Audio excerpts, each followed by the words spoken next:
Hello, my fellow douchebags. This is Dragon Man here. I have not touched this channel in some time. I've been kind of getting used to working on my vlog channel, but I figured, hey, I could share some interesting tips and tricks about command prompt, some of which I've learned quite recently, and make it into a tutorial series. In the future, I'll probably also be doing some editing tutorials in Sony Vegas. Whether that'll be 10 or 11, I'm not quite sure, but I suppose we'll find out when we get there.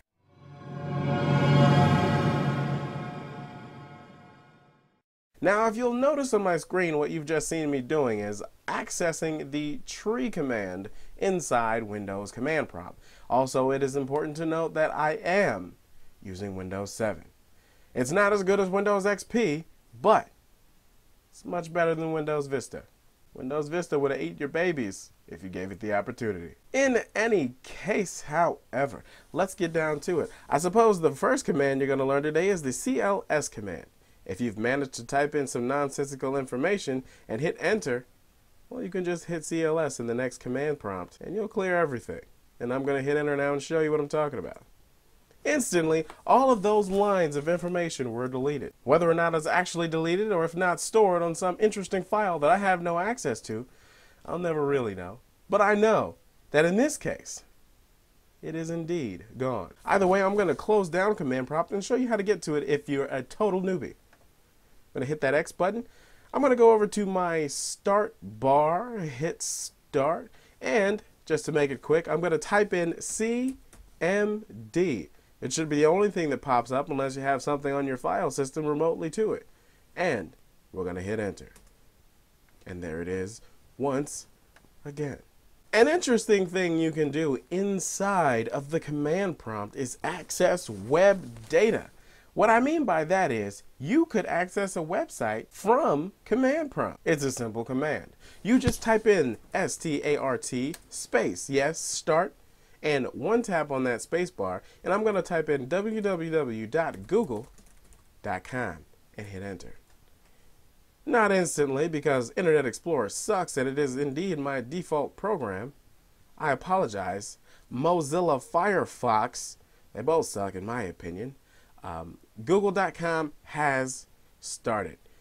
Just an interesting tip and trick for you guys out there who love web access but cannot necessarily find your browser. Let's try it again one more time. I'm going to hit start, space bar, www.gmail.com. And there we go. It has indeed begun to launch. But ignoring that completely, let's go in and try something a little bit more interesting. Interestingly enough, we've used websites linked to Google. Well, and I do have to give a disclaimer, what if you needed Google's IP address? Note, I cannot be responsible for any of the information you use inside of this tutorial.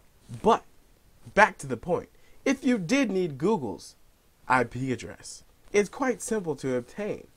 You simply add in TRACE and the letters R and T, no spaces, no dots or commas.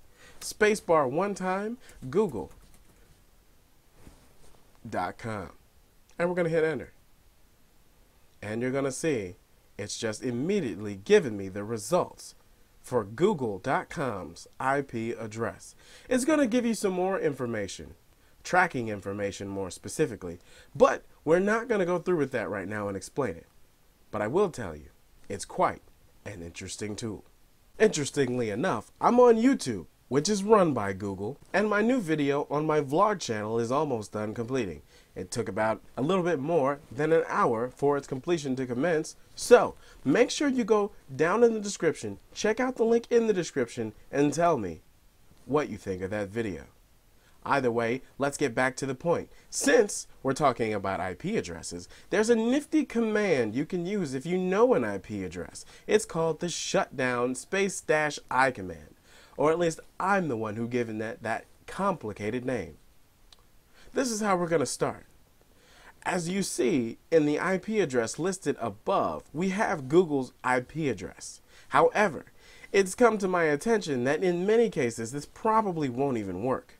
But let's say you have a networked IP address. So if you search for an IP address in your network, let's say your own, IP CONFIG, this is the command that will help you find your own IP address. There's another command you can use to finding other IP addresses within your network, but we'll go through with that in another video. After we've hit IP CONFIG, we're going to hit enter. That does stand for IP config, by the way. And as you've noticed, I'm looking at my IPv4 address right here in my face. But if I wanted to shut my own machine down, how would I do that? Let's say, for example, I can't shut my own machine down for some strange reason. Well, I just type in shutdown dash, space dash I. And I'm going to hit enter. This is the remote shutdown dialog. It can access information from other IP addresses to either restart, shut down, or annotate unexpected shutdown. You can type in some strange information over here. You can say things like poop, things like I've got you again, or I know you had sex with my sister Jerome.